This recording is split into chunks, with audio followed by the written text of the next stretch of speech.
አንደኛና ሁለተኛውን ሳምንት ተመልክተናል። የዛኔ በትምህርታችን ጊዜ አይተናል። ሮሜ ምዕራፍ 8 ከቁጥር 1 እስከ 17 ያለውን በክርስቶስ ያገኘነው መንፈሳዊ ህይወትና ስጋዊ ህይወት እነሱን የሚናገር ነው። ስለሱም ያወራ ነው። በዚህ ርዕስ ነው የምንማረው ብለን ነበር የጀመርነው። በክርስቶስ ያገኘነው መንፈሳዊ ህይወት፣ በክርስቶስ ያገኘነው መንፈሳዊ ህይወት አለ።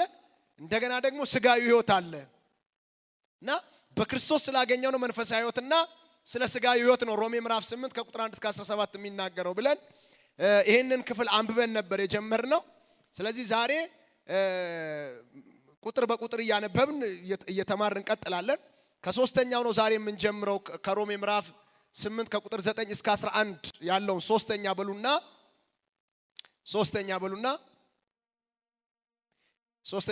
የክርስቶስ ወገን የሚኮነው በእርሱ መንፈስ ነው በሉ። የክርስቶስ ወገን የሚኮነው በሱ መንፈስ ነው ብላችሁ ጻፉ። የክርስቶስ ወገን የሚኮነው በሱ መንፈስ ነው ብላችሁ ሮሜ 8 ከ9 እስከ 11 ከ9 እስከ 11 በጌታ በኢየሱስ ስም ላንብበው። እናንተ ግን የእግዚአብሔር መንፈስ በእናንተ ዘንድ ቢኖር በመንፈስ እንጂ በስጋ አይደላችሁ። የክርስቶስ መንፈስ የሌለው ከሆነ ግን ይሄው የእርሱ ወገን አይደለም። ክርስቶስ በእናንተ ውስጥ ቢሆን ሰውነታችሁ በኃጢአት ምክንያት የሞተ ነው፣ መንፈሳችሁ ግን በጽድቅ ምክንያት ሕያው ነው። ነገር ግን ኢየሱስን ከሙታን ያስነሳው የእርሱ መንፈስ በእናንተ ዘንድ ቢኖር ክርስቶስ ኢየሱስን ከሙታን ያስነሳው እርሱ በእናንተ በሚኖረው በመንፈሱ ለሚሞተው ሰውነታችሁ ደግሞ ሕይወትን ይሰጠዋል። ኢየሱስ ጌታ።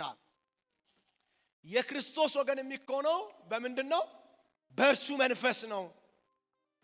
ማንም ሰው እኔ የክርስቶስ ወገን ነኝ ካለ የክርስቶስ መንፈስ ሊኖረው ይገባል።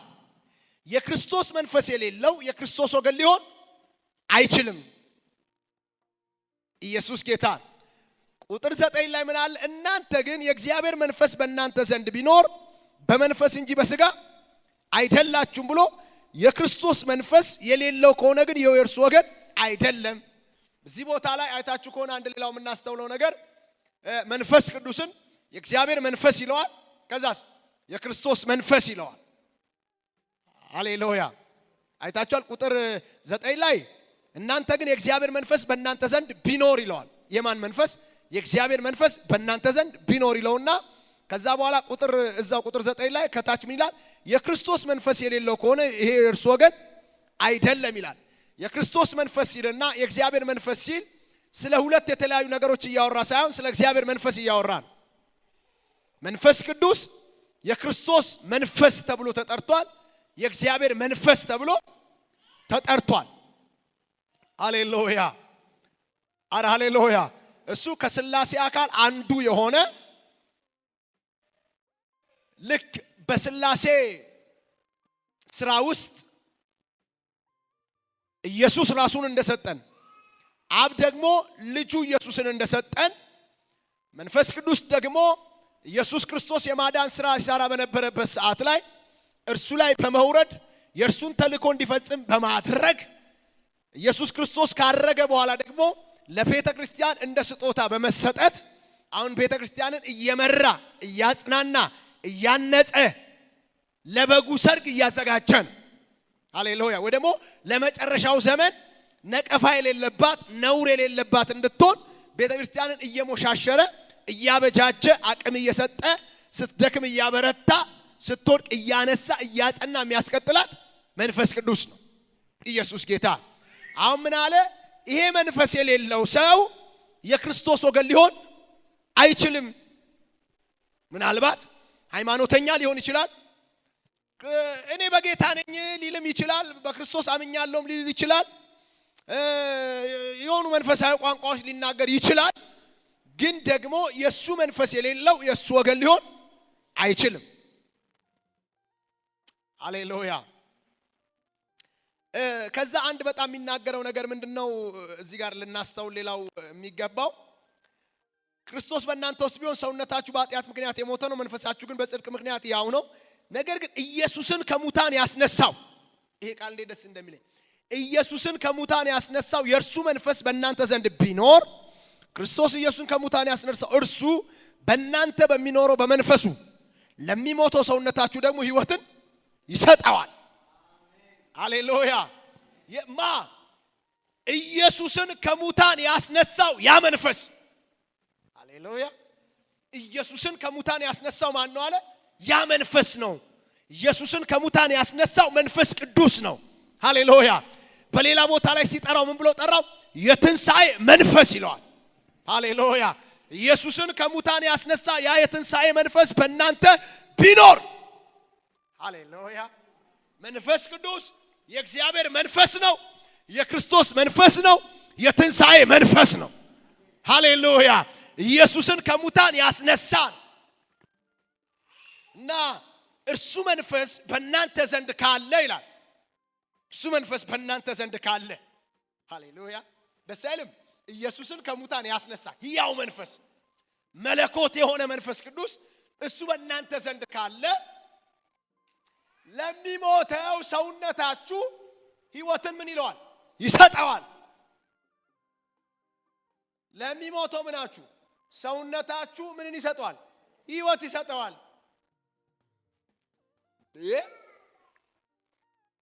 ቆይ የሚሞተው ሰውነታችሁ ብሎ የሚለው ይሄንን ነው አይደል?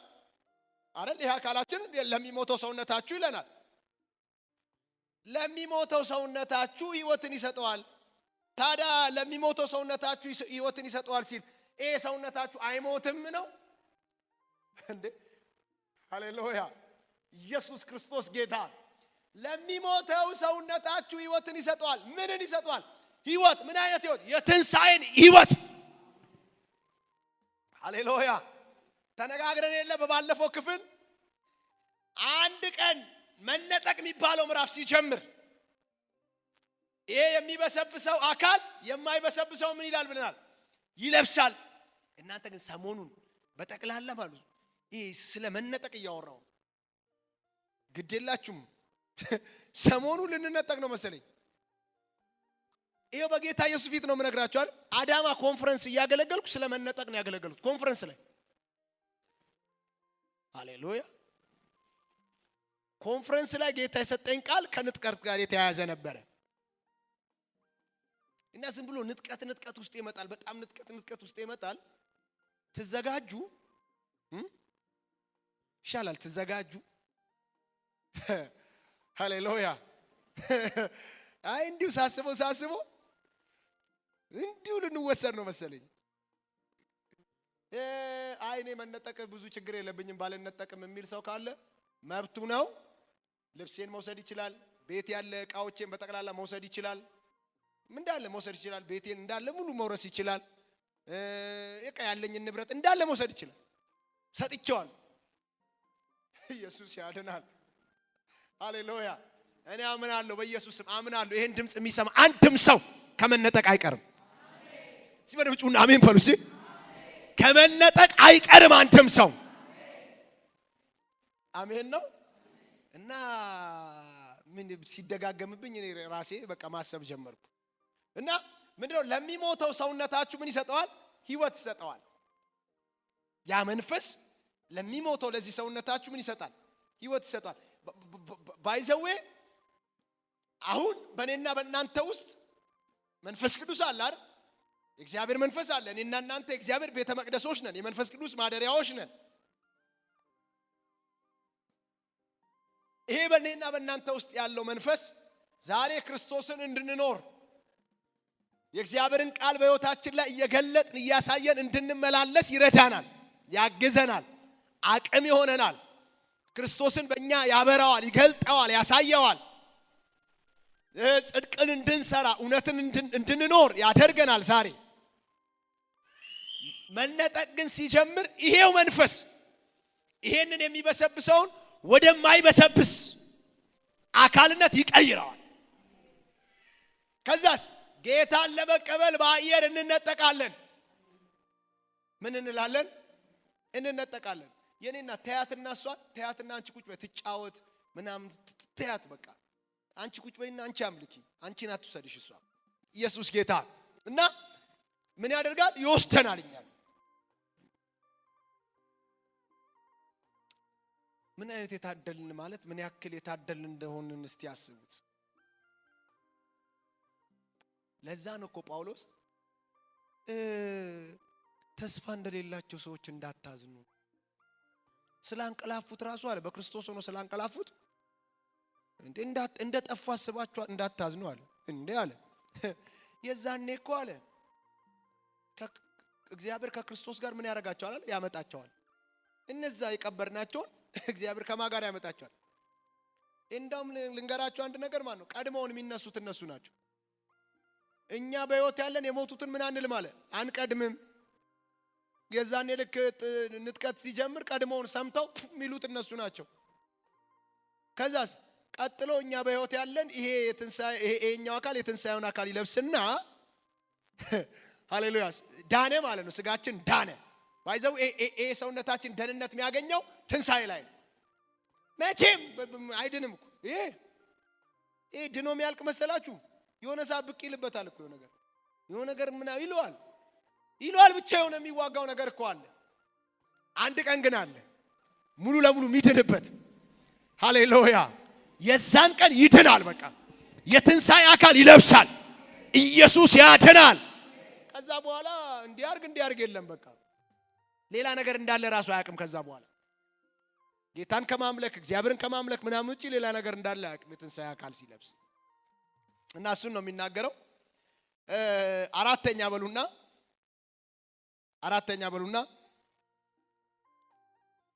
በመንፈስ ኃይል የስጋን ስራ መግደል ብላችሁ ጻፉ በመንፈስ ኃይል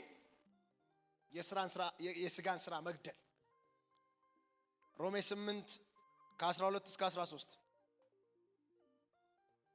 በመንፈስ ኃይል የስጋን ስራ መግደል ብላችሁ ጻፉ እንጻፈው እናንብበው እንግዲህ ወንድሞች ሆይ ዕዳ አለብን ስጋ ፍቃድ ግን እንኖር ዘንድ ለስጋ አይደለም እንደ ስጋ ፍቃድ ብትኖሩ ትሞቱ ዘንድ አላችሁና በመንፈስ ግን የሰውነትን ስራ ብትገድሉ በህይወት ትኖራላችሁ ዕዳ አለብን ወንድሞች ሆይ ምን አለብን ዕዳ ያለብን ግን እንደ ስጋ ፍቃድ ትኖሩ ዘንድ አይደለም እንደምን ፍቃድ እንደ ስጋ ፍቃድ ትኖሩ ዘንድ አይደለም አያችሁ ሁለት ኑሮ ነው ያለው እንደ ስጋ ፍቃድ የሚባል ኑሮ አለ ከዛ ደግሞ እንደ መንፈስ ፍቃድ ደግሞ የሚባል ኑሮ አለ ሐዋርያው ጳውሎስ ይሄንን ገላትያ ላይ አይደል በደንብ የሚያስረዳው የስጋ ስራ የተገለጠ ነው ብሎ ይዘረዝራቸዋል የመንፈስ ደግሞ ብሎ እንዳለ ይዘረዝራቸዋል እነዚህ ሁለት ተቃራኒ ኃይላት ናቸው እዚህ ጋር ሐዋርያው ጳውሎስ ምን አለን የስጋ ስራ መግደል የሚቻለው በምንድን ነው አለ በመንፈስ በምንድን ነው መግደል የሚቻለው ሃሌሉያ የስጋን ስራ መግደል የሚቻለው ለምሳሌ ሰዎች በጣም ሃይማኖተኞች ቢሆኑ ስጋቸውን ይጮቁኑታል ይሄ ከቨራቸው ከላይ የሚታየው ነገራቸው እያማረ ይመጣል ውስጣቸው ግን ምን ማለት አይችልም መቀየር አይችልም ለምን ውስጥንም ውጪንም መቀየር የሚችለው መንፈስ ቅዱስ ብቻ ነው ኢየሱስ ያድናል አይታችኋል ኢየሱስ ክርስቶስ ባገለገለበት ዘመን የነበሩ ሃይማኖተኞች ፈሪሳውያን ጻፍቶች ሱደቃያን ኢቭን ደግሞ እነዛ ትንሣኤ ሙታን የለም ብለው ደግሞ የሚያምኑ ሱደቃያኖች እና እንዳለ የሃይማኖት መሪዎች ትልቁና ዋናው የኢየሱስ ጠላቶች ነበሩ ኢየሱስ ሲመጣ መቀበል መደገፍ ያለባቸው እነሱ ናቸው አይደል ምክንያቱም የሃይማኖት አባቶች ናቸው በመንፈስም ከሆነ መመርመር ያለባቸው እነሱ ናቸው አይደል በመጻፍትም ቢሆን መመርመር ያለባቸው እነሱ ናቸው ጌታ ኢየሱስ ምን አለ እናንተ ከመጻፍት ሕይወት የሚገኝ መስሏችሁ መጻፍትን ትመረምራላችሁ አላቸው መጻፍት ሁሉ ግን ስለኔ ነው የሚናገሩት እናንተ ግን ሕይወት እንዲሆንላችሁ ወደኔ መምጣት አትፈልጉም አለ ኢየሱስ መጽሐፍ እኮ ስለኔ ነው የሚያወራው አለ ጌታ። እናንተ ግን መጽሐፉን ትመረምሩታላችሁ፣ ወደ እኔ ግን መምጣት አትፈልጉም አላቸው። እነዚህ ሃይማኖተኛ አባቶች ጌታ ኢየሱስ ስለነሱ ሲናገር ምን አለ? የውጭቱን ውጪ ያጠራሉ አለ አይደል? ውስጣቸው ግን ብሎ የተለሰነ መቃብር ነው አለ። ስለ ውስጣቸው ሲያወራ ምን ያለ ነው? የተለሰነ መቃብር ነው። ለምሳሌ አሁን መቃብር የፈለገ አሁን አይታችኋል። እንደውም አሁን በዚህ አጋጣሚ እንደውም መናገር የምፈልገው እዚህ ጋር ጴንጤዎችም የሆነ ነገር እየነካካቸው ነው መሰለኝ። እግዚአብሔር መንፈሱን ይምታው። አፈር ነህና ወደ አፈር ትመለሳለህ ብሏል መጽሐፍ። ትንሣኤ መጥቶ ይሄ የሚበሰብሰው አካላችን የማይበሰብሰውን ለብሶ ካልተነጠቅን በስተቀር ስጋችን ወዴት ነው የሚሄደው? ወደ አፈር። ወዴት ነው የሚሄደው? ወዴት? አዎ አሁን ምን አድርገውታል? ባለፈው ለቀብር ሄጄ ነበር እንትን ላይ እና የተወሰነ እንደዚህ ቦታዎች ተለይተው የሆኑ ሰዎች ችግር የለውም ማለት ምናልባት የትልልቅ አገልጋዮች የትልልቅ ምናምን ሰዎች አይነት ቦታ አይነት ብለው ነው የለዩት። ኦኬ ይለዩት፣ ችግር የለውም። እንዲሁ ለአእምሮ ጥሩ ሊሆን ይችላል፣ ይለዩት። ግን ያልተመቸኝ ምንድነው በጣም ዘመናዊ ሐውልት ሰርተው ከፍ ከፍ ያለ ሐውልት ሰርተው ውስጡን እንደዚህ ባዶ ነገር አድርገውታል። ምንድነው ወይ ሌላ አካል ሚስት ወይ ሌላ ሰው ምናምን ደግሞ ሲመጣ ውስጥ ሊከቱ ነው ማለት ነው። እግዚአብሔር ይገስጸው። ይሄ አጋንንት ነው፣ አጋንንት ነው በጌታ ፊት። እንዴ ቀብራችንንም የልዩነት ሊያረጉት።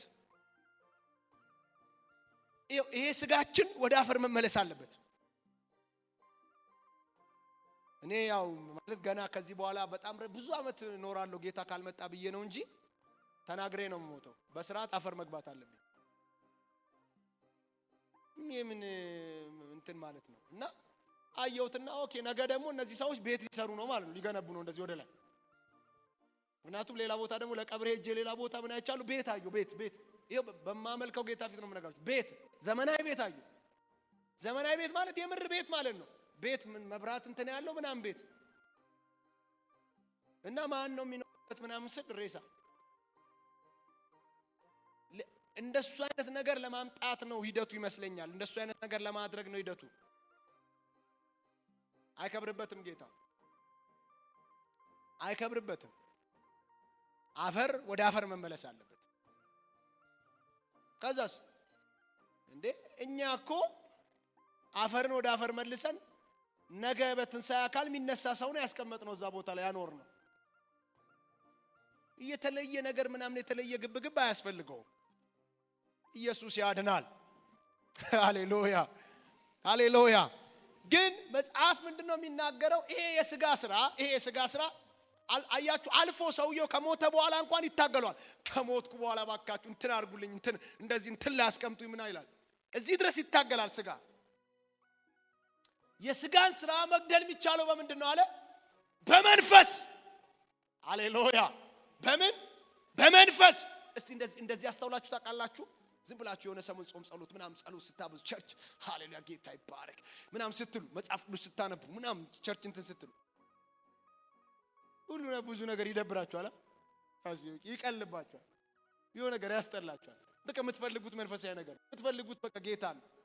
ግንስ ከጸሎት ደግሞ ወጣ በሉ እስቲ። ቸርችም አትምጡ፣ ዝም ብላችሁ ተራራጡ ውስጥ ምን ይላችሁ ወጣችሁ እቺን አድርጌ እንደዚህ ባረክ፣ እቺን ስራ እንደዚህ ብሰራት፣ እቺን ነገር እንደዚህ ባገኛል፣ እቺን ነገር ቆንጆ ነው እኮ እንደሱ መባሉ። መንፈሳዊ ነገር ግን የሚያስጥል ከሆነ ትክክል አይደለም። ከጌታ ከበለጠብን ትክክል አይደለም። በዋናነት ግን መናገር የፈለኩት ምንድነው?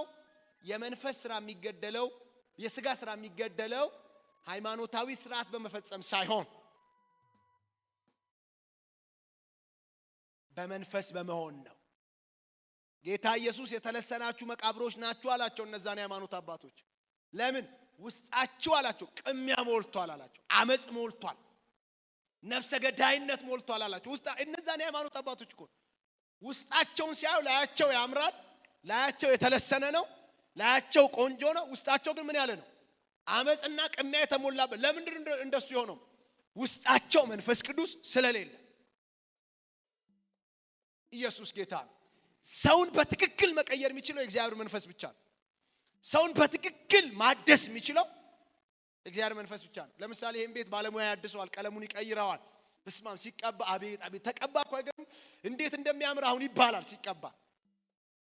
ውስጣችንንም ውጫችንንም መቀባት የሚችለው መንፈስ ቅዱስ ነው።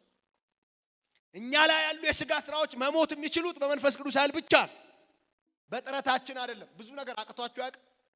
እቺን ነገር ቆይ እንደዚህ አላረግም ብላችሁ አቅቷችሁ ያውቅ? ብዙ ጊዜ አላቃታችሁ? ከዚህ በኋላ ይሄን እዚህ ቦታ አልሄድም እንደውም በቃ ጌታ አይከብርበትም አልሄድም ብላችሁ ተመላልሳችሁ አታውቁም? ከዚህ በኋላ እንደዚህ አይነት ውሸት አልዋሽም በቃ ምናምን ብላችሁ ደጋግማችሁ ስትዋሹ ራሳችሁን አግኝታችሁ አታውቁም? ይሄ ነገር በቃኝ እኔ ጌታው በዚህ ነገር አንተን ማሳዘን አልፈልግም ምናምን ብላችሁ እዛው ተመላልሳችሁ አታውቁም? አትችሉም። ራሳችሁ ለዛ ነው አትችሉም። የሚረዳ ጸጋ የሚረዳ እግዚአብሔር መንፈስ ሲለቀቅ ነው። ባይዘው እግዚአብሔር በእናንተ ብቃትም አያምንም፣ በእናንተ ጥንካሬም አያምንም። እግዚአብሔር የሚያምነው በመንፈሱ ነው፣ በሰጣችሁ መንፈስ። እግዚአብሔር ለቤተ ክርስቲያን ስጦታ አድርጎ የሰጠው መንፈሱን ነው አይደል እንዴ? ሃሌሉያ። ጳውሎስ እኮ ምን አለ? ብቃታችን በገዛ ራሳችን ነው ብለን አንዳችንም አንመካማል። ለምሳሌ በጣም ብዙዎቻችን በጣም ብዙ መጸለይ እንፈልጋለን ግን አንችልም አይደል እንዴ? ብዙዎቻችን በጣም ብዙ የጌታን ነገር ማድረግ እንፈልጋለን ግን አንችልም። የሚያስችለን ግን መንፈስ አለ።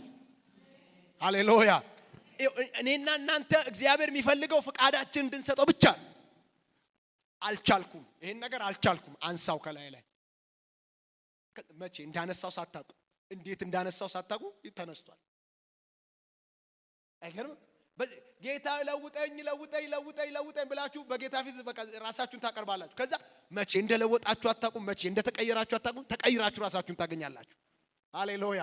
አንድ ነገር ልንገራችሁ በዚህ አጋጣሚ፣ መታመን ካለባችሁ በእግዚአብሔር መንፈስ ታመኑ።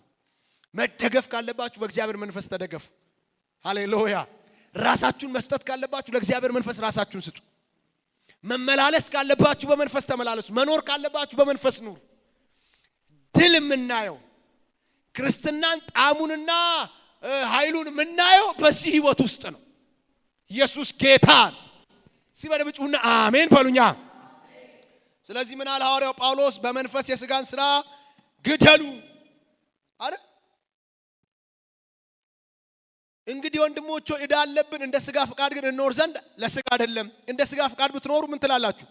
ትሞቱ ዘንድ አላችሁ። እንደ ሥጋ ፍቃድ ብትኖሩ ምንድነው የምትሉት? ትሞታላችሁ። ምንድነው ግን ምን ማለት ነው? ቆይ እንደ ሥጋ ፍቃድ ብትኖሩ ትሞታላችሁ። ምን እንዳለ ህዝቡ እንደ ሥጋ ፍቃድ አይደል እየኖረ ያለው? መች ሞተ አይደል? መች ሞተ? መች ቀበርናቸው? እንደውም ጴንጤው ነው አይደል እንዴ? በቃ በመንፈስ ለመኖር ከጌታ ጋር ለመኖር እኮ የሚሯሯጠው ምናም ጴንጤው ነው አይደል? አብዛኛው እኮ እንደ ሥጋ ፍቃድ ይኖራል አይደል እንዴ? መች ሞተ ታዲያ? በመንፈስ። ሃሌሉያ። እንደ ሥጋ ፍቃድ የምትኖሩ ከሆነ ትሞታላችሁ። ምን ማለት ነው ትሞታላችሁ? መንፈሳችሁ ይሞታል። እንደ ሥጋ ፍቃድ ብትኖሩ ምን ትላላችሁ? ትሞቱ ዘንድ አላችሁ። አንዳንድ አስተማሪዎች እንዲሰሙልኝ የሚፈልገው አንዱ ይሄ ነው። አይ አንዴ እኮ ከዳንክ ኦሬዲ በቃ ሲልድ ሆነሃል፣ ምን አንተ የፈለከው ህይወት ውስጥ ብትኖር ምንም ችግር የለውም የሚሉ እንደ ሥጋ ፍቃድ ብትኖሩ ትሞቱ ዘንድ አላችሁ የሚል ቃል አለ እዚህ ጋር። እንኳን ተውታውን የዕብራውያኑን አናንሳ። ዕብራውያን ላይ በጣም በዝርዝር ብዙ የሚያወራው የሚያስፈራ ነገር አለ። እሱን እንተውና እዚህ ጋር እንደ ሥጋ ፍቃድ ግን ዝም ብላችሁ ብትመላለሱ ብትኖሩ ምን ትላላችሁ? ትሞቱ ዘንድ አላችሁ። መልእክቱ የተጻፈው ለሮሜ ነው አይደል? ለአማኞች ነው፣ ለቤተ ክርስቲያን ነው አይደል? እንደ ሥጋ ፍቃድ ግን ብትኖሩ ማለት ብትደክሙ አይደለም። እሺ በጣም መታወቅ ያለበት እንደ ሥጋ ፍቃድ ብትኖሩ የሚለው ብትደክሙ እያለ አይደለም። የሆነ ስተት ብትፈጥሩ ብትወድቁ እያለ አይደለም። ብትኖሩ ነው እያለ ያለው። ምን ማለት ነው? የሥጋን ሥራ መኖሪያችሁ ካደረጋችሁ ምትኖሩት እንደ በቃ ዝም ብላችሁ ምትኖሩት ብቻ እንደ ሥጋ ነው። እግዚአብሔርን ለማስደሰት አይደለም፣ እግዚአብሔርን ነገር ለመፈለግ አይደለም፣ ከጌታ ጋር ለመመላለስ አይደለም። ብቻ ዝም ብላችሁ የሥጋን ነው የምትኖሩት። የሥጋ ማለት ስትፈልጉ ትሰርቃላችሁ፣ ስትፈልጉ ትሳደባላችሁ፣ ስትፈልጉ ትደባደባላችሁ፣ ስትፈልጉ 6 ወር 7 ወር 1 ዓመትም ቸርች አትመጡም፣ ስትፈልጉ ምናምን ምን ትላላችሁ አለ? ትሞቱ ዘንድ አላችሁ። እንደ ሥጋ ፍቃድ እንኖር ዘንድ ለሥጋ አይደለም። እንደ ሥጋ ፍቃድ ብትኖሩ ትሞቱ ዘንድ አላችሁ። በመንፈስ ግን የሰውነትን ሥራ ብትገድሉ በሕይወት ትኖራላችሁ። በመንፈስ ግን ስትሆኑ ይሄ ነገር ምን እያለ ይመጣል አለ? እየሞተ ይመጣል።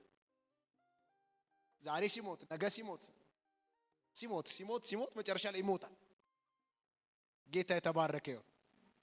አረ ሃሌሉያ፣ አረ ሃሌሉያ። እሺ ሌላኛው አምስተኛው ሮሜ 8:14 አምስተኛ በሉና በእግዚአብሔር መንፈስ መመራት በሉ። በእግዚአብሔር መንፈስ መመራት ሮሜ 8:14 ላምበው በኢየሱስ ስም። በእግዚአብሔር መንፈስ የሚመሩ ሁሉ እነዚህ የእግዚአብሔር ልጆች ናቸውና። በእግዚአብሔር መንፈስ የሚመሩ እነዚህ የማን ልጆች ናቸው? ሃይማኖት ያላቸው የእግዚአብሔር ልጆች ናቸው ይላል። ቸርች የሚመላለሱ የእግዚአብሔር ልጆች ናቸው ይላል። በእግዚአብሔር መንፈስ የሚመሩ እነዚህ የማን ልጆች ናቸው? የእግዚአብሔር መንፈስ የሚመራቸው እነሱ የማን ልጆች ናቸው? የእግዚአብሔር ልጆች ናቸው። መሪያቸውን መንፈስ ቅዱስ ያደረጉ መንፈስ የሚመራቸው እንደ እግዚአብሔር ፍቃድ ለመውጣትና ለመግባት ራሳቸውን የሰጡ እነዚህ የማን ልጆች ናቸው? የእግዚአብሔር ልጆች ናቸው። ለምሳሌ ዮሐንስ ወንጌል ምዕራፍ 1 ላይ ለተቀበሉ በስሙ ለሚያምኑ ለእነርሱ የእግዚአብሔር ልጆች የሆኑ ዘንድ ስልጣን ሰጣቸው አላል አይደል እንዴ? ለተቀበሉ በስሙ ለሚያምኑ ለእነርሱ የማን ልጆች የሆኑ ዘንድ? የእግዚአብሔር ልጆች የሆኑ ዘንድ ስልጣን ሰጣቸው። ኢየሱስ ክርስቶስ የእግዚአብሔር ልጅ ነው፣ ስለ ኃጢአቴ ሞቷል ብለው ለተቀበሉ ለእነሱ የማን ልጆች የሆኑ ዘንድ? የእግዚአብሔር ልጆች የሆኑ ዘንድ ስልጣን ሰጣቸው። ኦኬ፣ እነዚህ የእግዚአብሔር ልጆች ሊሆኑ ስልጣን የተሰጣቸው መገለጫቸው ምንድነው? በተቀበሉት የልጅነት ስልጣን የልጅነትን ስልጣን በተቀበሉበት መንፈስ ሲመላለሱ ምን ይባላሉ? የእግዚአብሔር ልጆች ይባላሉ። በእግዚአብሔር መንፈስ ምን የሚሉ የሚመሩ የሚመራቸው የእግዚአብሔር መንፈስ ይሆን። ለምሳሌ ብዙ ጴንጤ እንደፈለገ ነው የሚሄደው፣ እንደፈለገ ነው የሚገባው፣ እንደፈለገ ነው የሚወጣው። ይሄ አይደለም። ኢየሱስ ጌታ እንድወጣ ጌታ ይፈልጋል ወይ? የሆነ ነገር እንዳደርግ በዚህ ነገር ላይ ጌታ ይፈልጋል ወይ? ይሄ ነገር የእግዚአብሔር ፍቃድ ነው ወይ? ለምሳሌ አይታችኋል። በጳውሎስ አገልግሎት ውስጥ ሐዋርያት ሥራ ላይ ስታነቡ ወንጌል ለመስበክ እኮ ነው ለመሄድ ተነሳን ይልና የኢየሱስ መንፈስ ከለከለን ይላል። ወንጌል ሊሰብኩ እኮ ነው። አሁን ለምሳሌ እኛ ምንድነው የምንለው? የትም ቦታ ላይ ወንጌል ብንሰብክ ወደ ዓለም ሁሉ ሂዱ ተብሎ ተጽፏል አይደል የምንለው? እውነት ነው፣ ወደ ዓለም ሁሉ ሂዱ ተብሎ ተጽፏል አይደል? አንዳንድ ጊዜ ግን ስፔሻል ኮስ ሲኖር ይመጣና መንፈስ ቅዱስ አይ ዛሬ እዚህ ቦታ ላይ አትናገር ይላል። አይገርምም? ቃል በቃል ነው የሚለው። የኢየሱስ መንፈስ ከለከላቸው። እንደውም ቀጥሎ ማታ ተኝተው ባሉበት አንድ ሰው በቆሮንቶስ በዛኛው አገር አልፎ ወደኛ ና ብሎ ሲለምነን በራእይ ያየው፣ በቃ እዛ እንድንሄድ ነው የእግዚአብሔር ፍቃድ ብዬ ወደዛ ሄድኩ ይላል ጳውሎስ።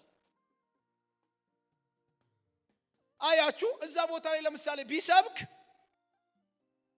አስቀድሞ እግዚአብሔር ስላልፈለገ ወይ ሊገሉት ይችላሉ።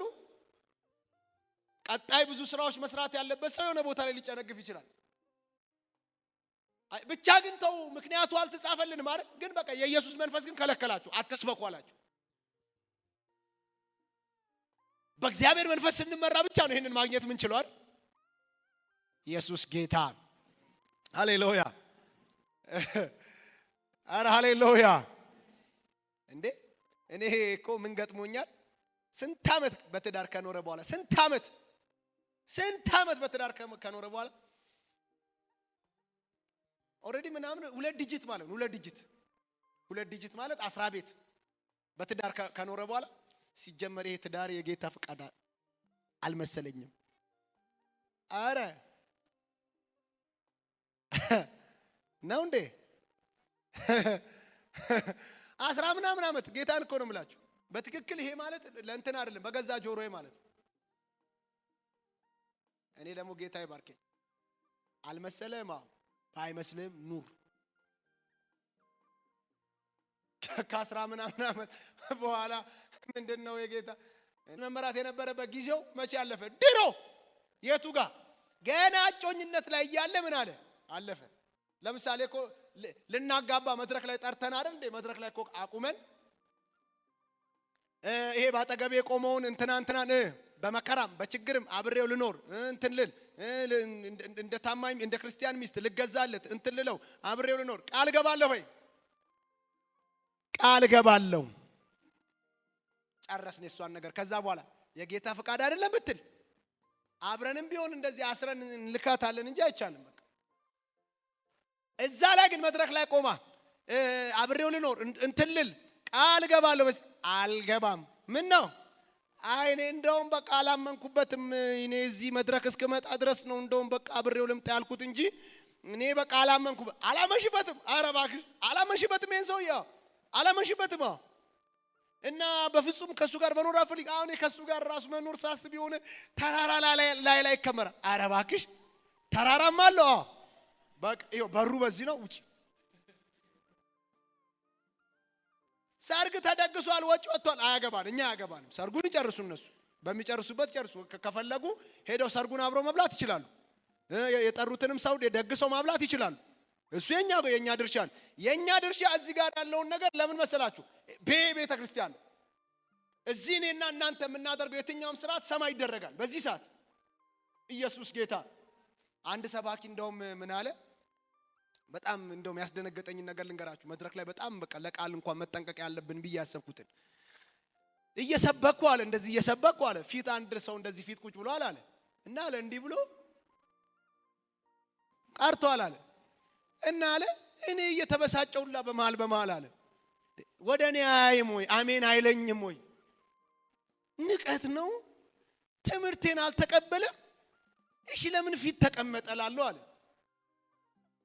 እና ይህን ሰውዬማ ሳላናግረው አልሄድም አልኳል። ሳላናግረው ምናልባት ወይ የጤና ችግርም ካለበት ጠይቄው ያለውን ነገር አውቄ ነው ከዚህ መውጣው ምናምን ብዬ አለ።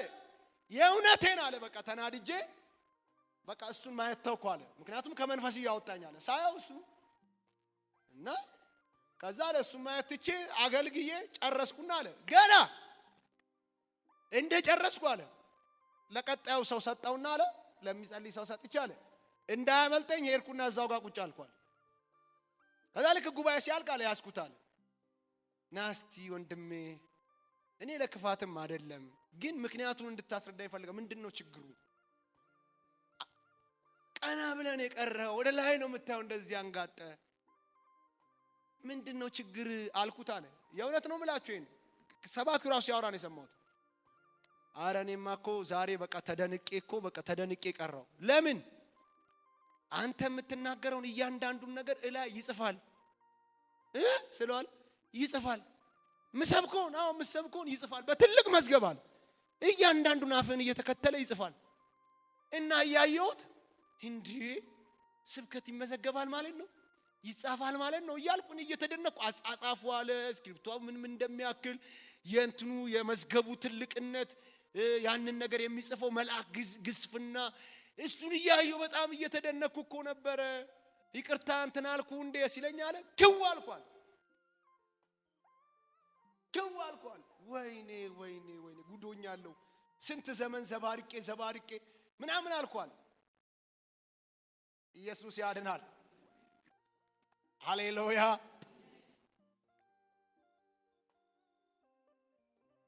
የኔና የናንተ እያንዳንዱ ነገር ይመዘገባል። እሺ ለዛ እኮ ነው መጽሐፍ ቅዱስ ሲናገር ምን ይላል?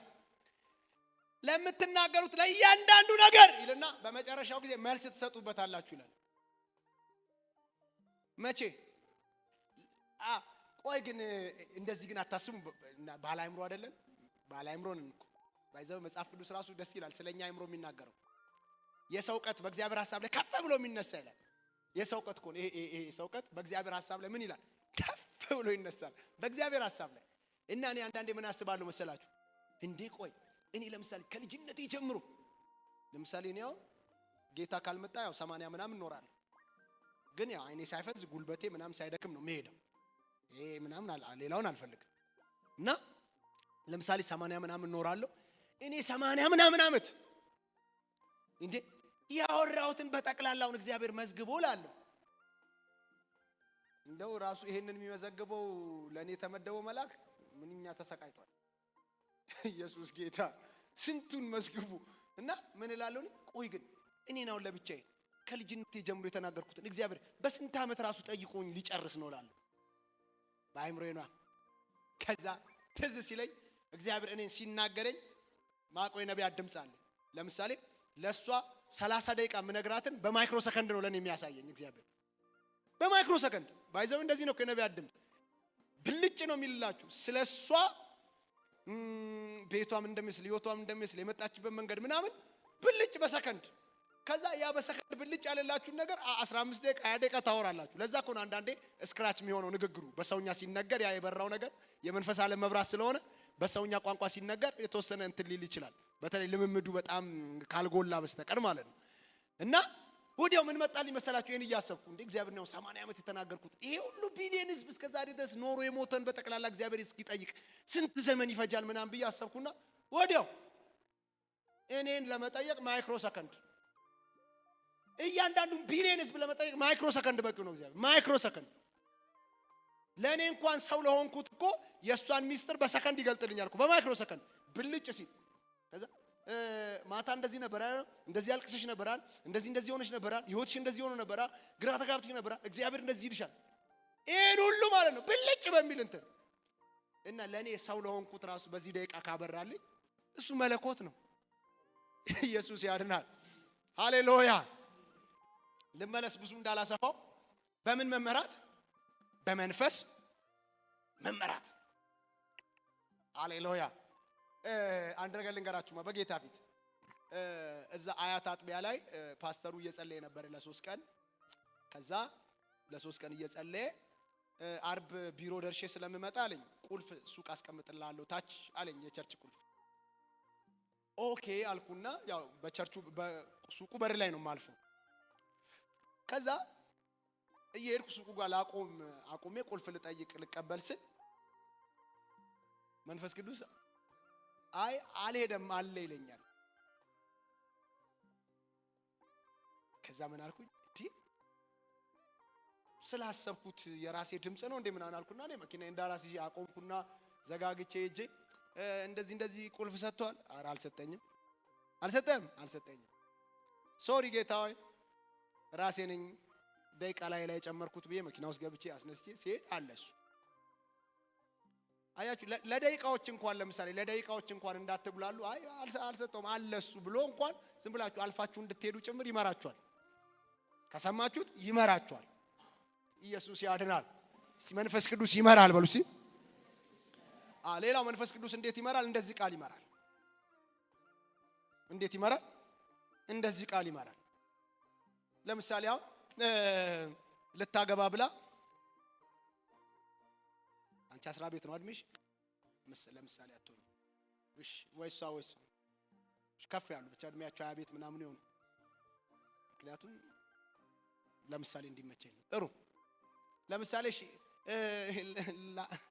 ላገባ ብዬ እሺ እስቲ ጸልይልኝ የጌታ ፈቃድ እንደሆነ። ኧረ እግዚአብሔር ይመስገን። እኛ ደግሞ እንዴት ደስ እንደሚለን በተለይ እህቶች ሲያገቡ ደስ ነው የሚለን፣ ምክንያቱም ውጊያቸውን ብዙ ስለሆነ እና እሺ ኧረ እንጸልያለን። እሺ የት ተገና ቆየን 1-3 ወር ምናምን ሆነን አሪፍ ነው በጣም እና እንዴት ነው? ኧረ በጣም በቃ እንዴት በቃ አባት በለው አባት እግዚአብሔር ይመስገን እኔን የመሰለ ሰው ላንቺ ጌታ ይባረክ ጌታ ብለን ከዛ የት ነው ቸርቹ?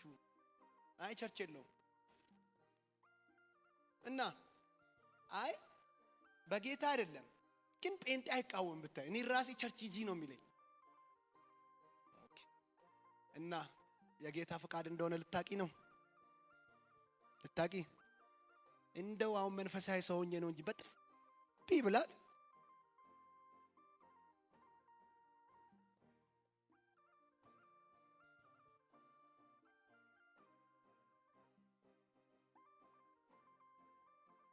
እዚህ ላይ አለ አይደል? እሱ አይደል አንዱ እግዚአብሔር ፈቃድ በምንድን ነው? በእግዚአብሔር ቃል አይደል? በማይመች አካሄድ ከማያምን ጋር ምን አትበል አትጠመዱ። ጨለማ ከብርሃን ጋር ምን ህብረት አለው? ቤሎር ከክርስቶስ ጋር ምን ህብረት አለው? የእግዚአብሔር ቤተ መቅደስ ከጣዖት ምን ክፍል አለው ብሎ ዘግቷል። ስለዚህ እኔ የትኛውን የእግዚአብሔርን ፈቃድ ነው የምነግራት? የትኛውን? የት ያለውን? ከዚህ ውጪ የሆነውን ከዚህ ተቃራኒ የሆነውን እንደሱ የሚናገር አገልጋይ ካለ ልንገራችሁ መልሱን ከሰይጣን ነው። ልድገመው እንዴ? ከሰይጣን። አረ ግዴለሽ ጌታ ብቻ ነው የሌለው። እንደዚህ እንከባከብሽ ያለው ምን አለው? አረ የሆነ እንትንም አለው አንድ የእንትን ፋብሪካ አለው። አረ እባክሽ ወደ ጌታ መምጣቱ አይቀርም ካለሽ ሊገልሽ ነው። ምንም እንትን የለውም። በቃ ሊገልሽ ነው። መጽሐፍ ቅዱስ የሚናገረው ለምሳሌ መጽሐፍ ቅዱስ የሚያወራው ይሄን ተናግሬ እንደውም ጨርሳለሁ። በቃ መጽሐፍ ቅዱስ የሚናገረው እኔና እሷ አዛብ እያለን ብንጋባ በጌታ ሳንሆን ብንጋባ ከዛ በመሐከል እኔ ወደ ጌታ ብመጣ ከዛ እሷ ደግሞ አልፈልግም ጌታን ብትል መጽሐፍ ቅዱስ ምን ይላል? ትኑር ካንተ ጋር ይለኛል። ትኑር፣ አብራክ ትኑር፣ ችግር የለውም። አዛቦናስ አዛቦና ትኑር። ለምን? አስቀድማችሁ ሁለታችሁም ጨለማ ውስጥ እያለ ነው የተዋወቃችሁት። አንተ ብርሃን በርቶላል። ምን ታውቃለህ? በአንተ ምክንያት ብርሃን ይበራላታል። ስለዚህ ትኑር ካንተ ጋር። አይ አልኖርም ካንተ ጋር ይሄን ጴንጤ ይሄን ጌታ ምናምን ኢየሱስ የምትለውን ካልተውክ ግን አልኖርም ካንተ ጋር ካለች ግን ምን ትበል? ትሂድ አይደል የሚለው? ትሂድ። ባልም ከሆነ ምን ይበል? ይሂድ። እናንተ ከማን ጋር ቀጥሉ? ከጌታ ጋር ቀጥሉ። ለሱ ብላችሁ ጌታ አትተው። ግን እኖራለሁ ግን ብሎ ካለ ግን ምን ይበል? ይኑር። ምን ይበል? ይኑር። እና ቤት ውስጥ እንትን እያረገች እሷ እንትን እየጠመቀች እንትኑን ምናምን አንዳንዴ ቢራውንም እንትን እያረ ምን ትበል? ትኑር። መጽሐፍ እንደዚህ ይላል። አስቀድሞ ግን ብርሃን ለበራላቸው ሰዎች ግን ብርሃን በርቶላቸው ከጨለማው ጋር ህብረት እንዲያደርጉ ግን ምን አይልም? አይፈቅድም። ስሙ። አሁን እዚህ ወጣቶች ናቸው በብዛት ስሙ በደንብ። አይፈቅድም። እንዳታመጡብን በጌታ ያልሆነ ጎትታችሁ አታምጡ። ጴንጤ የሆነ እንደው ደካማ ጴንጤ የሆነ ይዛችሁ ነው። ደካማ የሆነች ጴንጤ ይዛችሁ ነው እንጂ እንዳታመጡብን። ያኛው እንዴ ኢየሱስ ጌታ ነው። መቼም ተሻሽሎ ፍየል በግ መሆን አይችልም። በግ ብቻ ነው እየተሻሻለ የሚሄደው። በጉ ተሻሽሎ ቆንጆ በግ ሊሆን ይችላል እንጂ ፍየል ተሻሽሎ በግ ይሆናል? አይሆን። ተፈጥሮውን ይቀይራል? አይቀይርም። በግ ግን ለምሳሌ የሚዋጋ በግ ከሆነ በቃ እያላመድ ነው እንዳይዋጋ እናደርገዋለን። የማይዋጋ በግ ይሆናል ማለት ነው። ፍየሉ እንዴት አድርገን ነው በግ የምናደርገው? ይሰማል ወይ? በምን መመራት? በመንፈስ እንመራ። አንደኛ ውስጣችን ያለው መንፈስ ይመራናል። አንዳንዴ እኮ ትላላችሁ እኮ እናንተ ራሱ አላገናዘባችሁትም። ይሄ ነገር ይጨንቀኛል፣ እንደዚህ ላረክስል ይጨንቀኛል፣ እንደዚህ ላረክስል እንደዚህ ያደርገኛል ትላላችሁ። ኦኬ እኮ በቃ እግዚአብሔር ፈቃድ አለ፣ በቃ ተውት። እንደዚህ እኮ ላረግ ልቤን ያፍነኛል፣ በቃ መንፈስ ቅዱስ ተይ ያለሽ ነው፣ ተዩ። ስለዚህ ነገር ሳስብ ክብድ ይልብኛል። ይሄን ልንገራችሁማ ጌታ ይሄን ልንገራችሁ። ይሄንማ ስሙ። አንድ ወንድሜ በጣም ማለት በቃ ታላቅ ወንድሜ ማለት እዚህ እየመጣ የሚያገለግላቸው አሁን አዳማ ያለው አገልጋዩ አንዲት ሴት በጣም የምወዳት ሴት አለች። በጣም ነው የምወዳት። እንዲያገባ ፈለኩና አስተዋወቅኳቸው። እንደውም በአዳማ በኩል እሷ ስታልፍ ሂጂ አንድ ትራፊክ ወንድም አለኝ፣ የዛኔ ትራፊክ ነው። አንድ ትራፊክ ወንድም አለኝ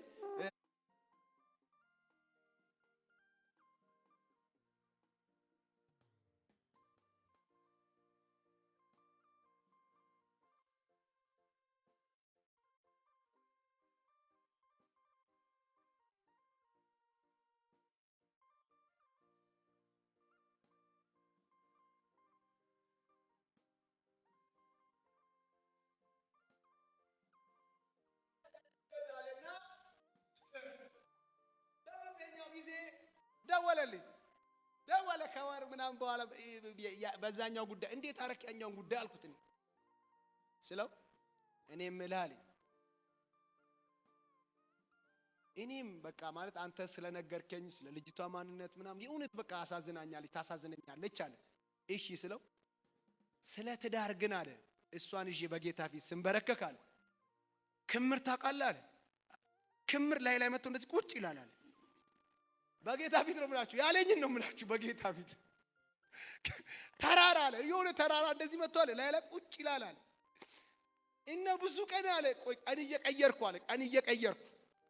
ልጸልይ ብዬ አለ ሰኞ ቀን ጸለይኳል እንደዛው ነው አለ። ቆይ እስቲ ሮብ ልጸልይ የጸሎት ሰዓት የለም ሮብም ስጸልይ እንደዛ የሆነ ቀንም አለ እና አለ በቃ እንደው እስቲ እንደው ብንተወው አለ። እስከዛሬ ሳስበው እንደምል ታውቃላችሁ እግዚአብሔር ይባርኮናል።